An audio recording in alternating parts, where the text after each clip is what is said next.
你可以下水去跟看钱，啊，拢互你啦。爸嘛真是，啊，佮买一个拖油瓶出来。嘿啦。阿公，啥物叫拖油瓶？哦，拖油瓶就是讲吼，你无介意的人啦。是安怎嘞？哪会你问？哥哥姐姐讲我是拖油瓶。哥哥甲姐姐讲，迄拖油瓶就是迄拖就是土的意思。因为吼较早啦，迄油管啊足贵的，啊拢惊伊弄破。结果有一个人跳出来讲吼，我甲恁拖咧，安尼干仔就袂破去，安尼意思你知无？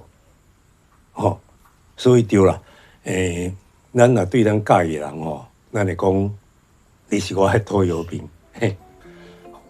阿公，你是我的拖油瓶。对，你嘛是我的拖油瓶啊！